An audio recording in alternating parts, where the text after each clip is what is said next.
اور کہتا ہے خدا میں پھر سے تیری مقدس ہیکل کو دیکھ کر اپنی شکر گزاری اور منتوں کو جو ہے وہ گزارنا چاہتا ہوں. اور پھر جب اس نے اپنی غلطی کا اعتراف کر لیا، خدا کو پکارا، تو لکھا خداوند نے انتہا کے نیچے جب مچھلی کے پیٹ میں یونا ہے وہاں بھی خداوند نے اس کی آواز کو سنا اور مچھلی کو حکم دیا.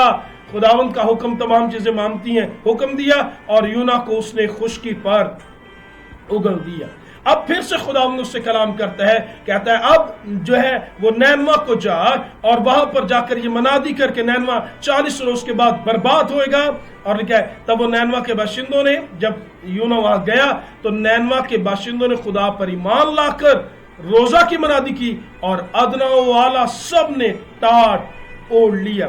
جب ایسا ہوا تو کلام لکھا ہے کہ یونا جو ہے اب یہ سوچ رہا تھا کہ کب یہ شہر برباد ہوگا.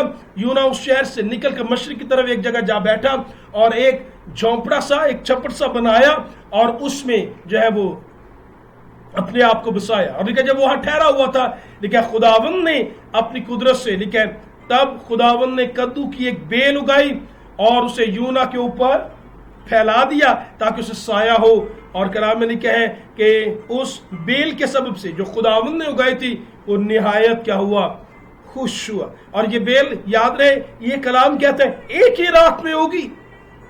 تو اس سے تمام تر خدا کی قدرت پھر سے آپ کا اور میرا خدا قادر مطلق ہے کہ پل بھر میں خداوند نے کیسے جو ہے اس بیل کو بڑھایا تاکہ یونا پر سایہ کرے. اور مقدس کلام میں لکھا ہے جب یونا اور خدا کے درمیان نینوا کو برباد ہونے نہ ہونے کے متعلق بات چل رہی تھی تب خداوند نے اسے سبق دینے کے لیے یہاں تک کیا. لکھا ہے اگلے دن خداوند نے ایک کیڑا بھیجا. کیڑے مکوڑے بھی خداوند کا حکم مانتے.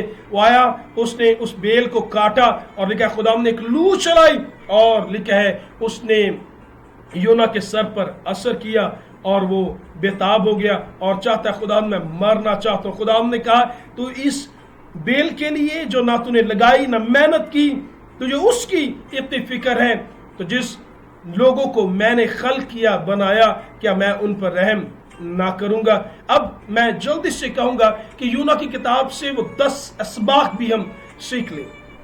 پہلا سبق مقدس کلام کہتا ہے کہ یونا کی کتاب کا پھیلا ہوا اور بڑا پیغام یہ ہے آپ کا اور میرا خدا قادر مطلق ہے.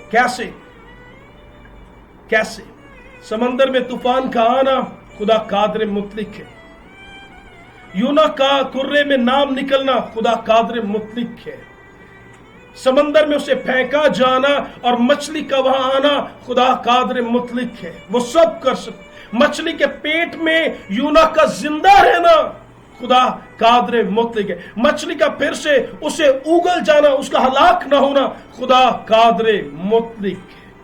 ایک ہی رات میں اس بیل کا اگنا اور پھر کیڑے کا آ کر کاٹنا اور لو کا چلنا، یہ ساری باتیں بتاتی ہیں آپ کا اور میرا خدا قادر مطلق ہے. اور اس چھوٹی کتاب کا بڑا پیغام اس بڑے خدا کے لیے یہ ہے کہ وہ خدا قادر مطلق ہے.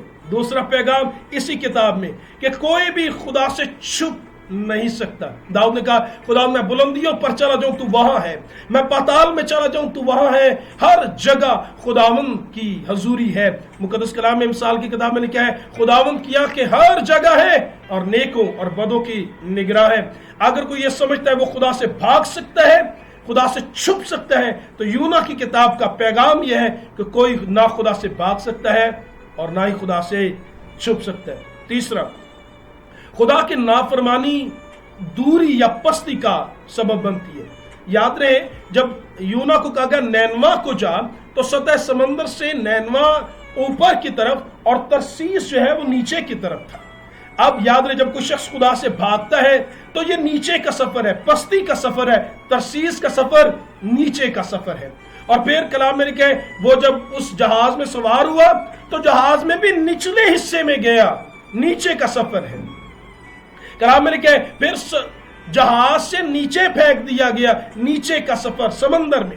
مچھلی نکل گئی، مچھلی کے پیٹ میں بھی نیچے اندر، اور پھر مچھلی اس سے نیچے لے گئی، یہ بھی پستی کا سفر ہے. خدا سے دور رہ کر بلندی نہیں، سرفرازی نہیں، ترقی نہیں، خوشحالی نہیں. خدا سے دور ہو کر پستی ہے، پریشانی ہے، جیسے مصرف بیٹے کے بارے میں ہم سیکھتے ہیں، باپ سے دور ہو کر پریشانی اور خستہ حال اور تباہ حال رہا، واپسی لوٹنے پر خوشحال اور شادمانی ہوئی۔ سو خدا سے دور رہنا پستی ہے، اور یہ یونا کی کتاب کا تیسرا بڑا پیغام ہے۔ یونا کتاب کا چوتھا بڑا پیغام، ایک شخص بتھیروں کی مشکل کا سبب بن سکتا ہے۔ یاد رہے وہ طوفان جو اس وقت سمندر میں موجود تھا وہ سب کے لیے نہیں تھا، اور نہ خدا سب کو ہلاک کرنا چاہتا تھا۔ ایک شخص کے سب سے بہت پریشان ہوئے، اس لیے اپنے پورے گھرانے کا فکر کیجئے۔ ہمارے گھرانے شخص میں سے ایک شخص کی غلطی شاید ہم سب کو پریشان کرے۔ آپ کو عہد عتیق میں نظر آئے گا جب خدا بنی اسرائیل کو ملک مصر سے باہر لے کر آ رہا تھا تو لکھا ہے اکن نے غلطی کی، اس نے چوری کی، اور اس کے سب سے ساری قوم پریشان ہوئی، اور ساری جو ہے وہ ای کے ایک علاقہ سے شکست کھا کے جو چھوٹا علاقہ تھا۔ سو میں یہ کہنا چاہ رہا ہوں اپنے پورے گھرانے پر نظر رکھیں، اپنے پورے چرچ پر نظر رکھیں، تو یہ ایک شخص سب کی مشکلات کا سبب بن سکتا ہے۔ تو سارے امپورٹنٹ ہے، سب خاص ہے، سب کا دھیان کیجیے گا۔ یونا کی کتاب ایک اور بڑا پیغام، گناہ سے الگ، گناہ کو الگ کرنے سے طوفان جو ہے وہ تھمتا ہے۔ بہت سارے لوگ یہ چاہتے ہیں زندگی میں اطمینان ہو، نجات ہو، لیکن وہ گناہ کو الگ کرنا نہیں چاہتے۔ یاد رہے مقدس کلام میں خداوند یسوع جب زکئی کے گھر گیا تو زکئی کو ملنے کے بعد نہیں کہا کہ اس گھر میں نجات آئی ہے، زکئی کے گھر جانے کے بعد بھی نہیں کہا اس گھر میں نجات آئی ہے۔ مقدس کلام میں لکھا ہے جب اس نے جن کا ناحق لیا تھا اسے الگ کیا، باہر کیا، تو کلام میں لکھا ہے خدا نے کہا آج اس گھر میں نجات آئی ہے۔ سمندر میں جو طوفان تھا وہ تب تک نہیں تھما، حالانکہ انہوں نے اپنی اجناس جو ہے چیزیں جو تھیں وہ سمندر میں پھینکی، سمندر میں طوفان نہیں تھما۔ جب یونا کو الگ کیا تو پھر طوفان تھم گیا۔ سو زندگی میں اگر کہیں پریشانی ہے، یونا کی کتاب کا پانچواں بڑا پیغام یہ ہے گناہ کو الگ کریں گے طوفان تھم جائے گا اور خداوند کی طرف سے تازگی کے دن جو ہے وہ آئے۔ یونا کی کتاب کا چھٹا بڑا پیغام کہ خدا ناممکنات کا خدا ہے۔ یونا شاید جب اسے پھینکا جانے کو تھا یا جب لوگ اسے پھینکنے کو تھے تو سوچا، شاید وہ یہ سوچتا ہوگا کہ سب کچھ کیا ہو گیا ہے، ختم ہو گیا، اب کچھ باقی نہیں رہا۔ بالکل اسی طرح جس طرح یسوع کو ملنے کے بعد مریم اور مرتھا یہ کہتی ہیں کہ ہمارے بھائی اگر تو یہاں ہوتا تو وہ نہ مرتا، تو ان کے نزدیک سب ختم ہو گیا تھا، لیکن یسوع نے کہا قیامت اور زندگی میں ہوں، اگر تم مجھ پر ایمان رکھو تو بڑے کاموں کو دیکھو گے۔ یاد رہے خاتمہ ہمارے لیے ہوتا ہے۔ جب دانیل کو شیروں کی مار میں پھینکنے کو تھے تو شاید دانیل نے بھی وہاں سوچا اب شاید سب ختم ہونے کو ہے، لیکن کلام میں لکھا جب نیچے چلا گیا تب جب سب ختم ہو گیا تو لکھا وہاں جا کر آنکھیں کھلی تو پتہ لگا خدا نے شیروں کے منہ بند کر دیے۔ آپ کا اور میرا خدا ایسا خدا ہے۔ سو جہاں خاتمہ بھی ہمیں نظر آئے اس سے آگے امید ہو سکتی ہے، خدا کے لیے کچھ ختم نہیں۔ تو یونا کی کتاب کا چھٹا بڑا پیغام یہ ہے۔ ساتواں بڑا پیغام یونا کتاب سے کہ اگر کوئی شخص توبہ کرے، اگر کوئی شخص معافی مانگے تو خدا دعاؤں کو، گنہگاروں کی دعاؤں کو سنتا ہے۔ کلام میں خدا نے یونا کی دعا کو سنا، خدا نے نینوا کے لوگوں کی دعاؤں کو سنا، سو خدا معاف کرتا ہے، خدا گنہگاروں کی دعائیں سنتا ہے۔ تو یونا کتاب کا آٹھواں بڑا پیغام کہ خدا کا کلام زندگی کو تبدیل کرتا ہے۔ یونا نے کوئی بڑی لمبی چوڑی منادی نہیں کی، یہ منادوں کے لیے اگر آپ خدا کے کلام کی خدمت کرتے ہیں، میں آپ کو یونا کی کتاب کے اس آٹھویں پیغام سے ایک تحریک دینا چاہتا ہوں۔ میں یہ چاہتا ہوں آپ یہ جان لیں کہ جب ہم کلام کی منادی کرتے ہیں کبھی کبھی ہمیں لگتا ہے کچھ نہیں ہوگا، یہ سارے لوگ کبھی نہیں بدلیں گے، کوئی تبدیلی نہیں آئے گی، لیکن یاد رہے یونا نے بیج بو دیا، وہ یہ سوچ بھی نہیں سکتا تھا۔ کلام میں لکھا ہے اوپر سے لے کر نیچے تک، ادنا سے اعلیٰ تک، بادشاہ سے غریب تک سب نے روزہ رکھ لیا، ٹاٹ اوڑ لیا، جانوروں تک نے، کلام میں لکھا ہے ایک طرح سے وہ روزے کی حالت میں انہیں بھی کھانے کے لیے دیا گیا۔ وہ کلام تبدیلی لے کر آتا ہے، ہمیں بیج بونے کی ضرورت ہے۔